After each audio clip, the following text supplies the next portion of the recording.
One of the greatest assets that you bring, and what I find to be such a great motivator when I feel those fears of moving forward and creating change, is about believing in myself and understanding and knowing that what I have to give and what needs to come forward can only come from me.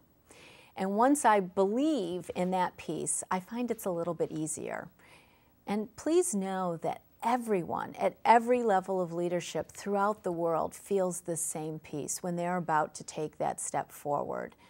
Everyone experiences this, and the way to get through it is that belief in yourself and grounding yourself back in those core values and in that passion that you have. The other piece that will make it easier and moving forward with these issues is connecting to your audience and understanding where they're at in the change process. We talked about previously the challenges of making change in your own backyard.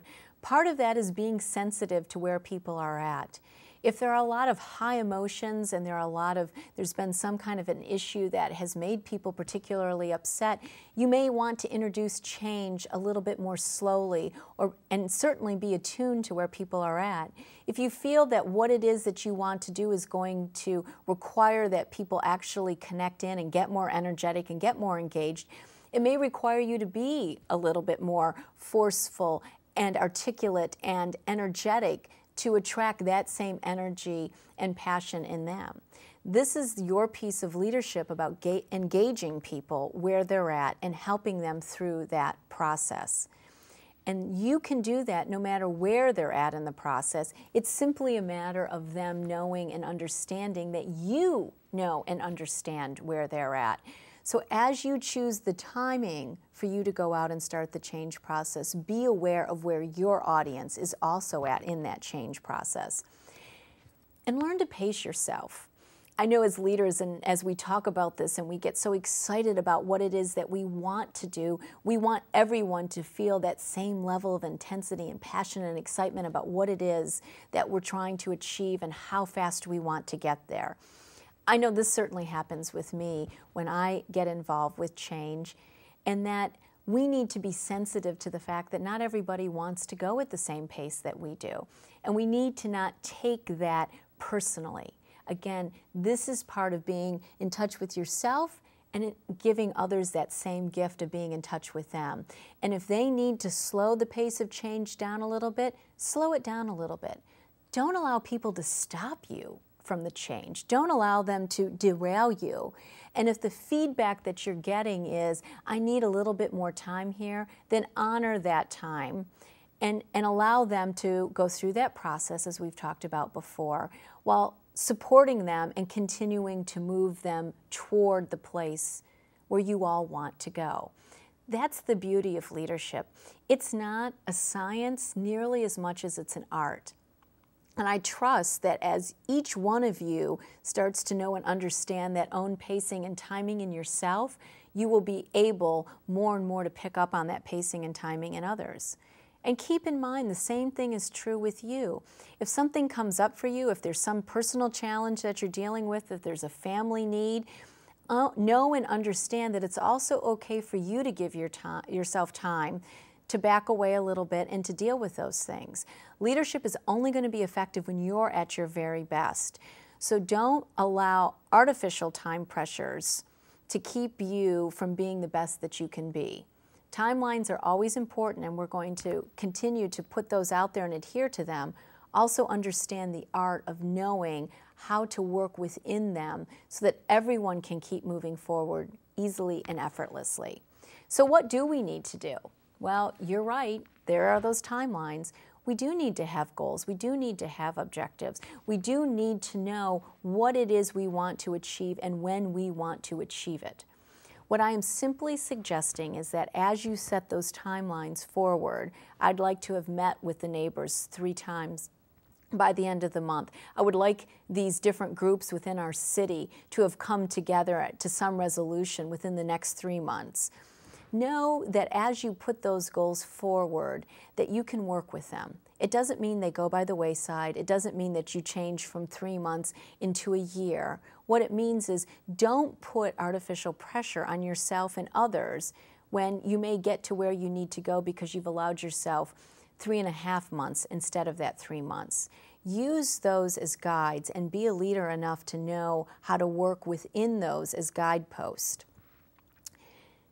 One of the other things I find so effective about timing and helping us move forward as leaders is to do something every day. Each day, identify at least one thing, ideally 3 things, that you can do to move towards your leadership goal.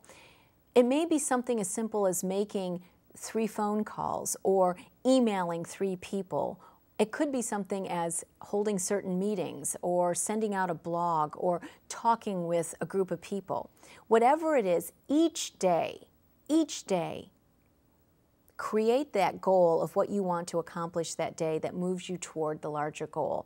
And if you keep yourself moving each day, you're going to find that it gets easier and easier and easier to move toward those goals. It's when we back away from that and we lose that momentum that it's difficult. As we talk about team, as we move forward on team, the same thing is going to be true for the team. Keep that momentum moving. Most importantly, keep it moving for yourself. It doesn't have to be onerous, just keep marching forward each day. Track your progress. One of the most important things as a leader for yourself and for the groups that you're working with is to know that you're actually making progress towards your goals and acknowledging that progress to yourself and others. Over and over and over again, I have seen leaders be hard on themselves because they don't feel like they're quote-unquote doing anything, when in fact they're doing many, many things. It's the fact that they haven't tracked their progress, that they don't have an accurate reflection of how much change they have created. Perhaps, you're halfway through trying to get to your meetings and get to an agreement with various groups in your city. And halfway through, you might not feel like you're there yet, and yet the fact that you've gotten different groups to meet and come together and talk with you is a huge accomplishment. So please be aware for yourself and for the others who are involved with you to track that progress and acknowledge your successes along the way. Many times it's those small steps that will ultimately lead to those big moments. So the more that you can be aware and conscious and acknowledging of those small steps and the progress you've made along the way, the easier it will be for you and for others to keep moving. Make adjustments. You know what? That's what we were just talking about with the timing. Part of what's wonderful about being a leader is that you have the capacity and the flexibility to move with the process. It's when we become dogmatic and we become rigid that we actually create a lot of trouble with the process. So be willing to respond to what's going on. If something comes up in the middle of your timeline that's going to throw the community off, know that that's okay and keep moving, make your adjustments, and move towards your goal without having to be rigid about the fact that you didn't do what you wanted to do by a certain time.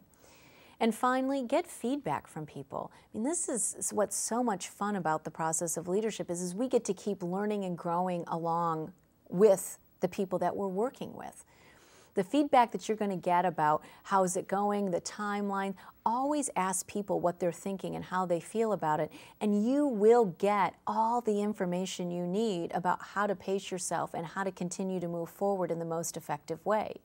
Oftentimes as leaders we feel that's not important because we don't want people critiquing us. Getting feedback will help you not only stay on time, it will help you to know how to time things in the best, most appropriate way. So again, in this section we've talked about the fact that the time to start is now. It's the only time to get started in your leadership and you're creating change. You have the ability to then pace and work with those around you to move forward toward what you want, knowing that it's your actions every single day that are moving you toward where you want to be, and as you stay on target and on focus, other people will as well. Thank you.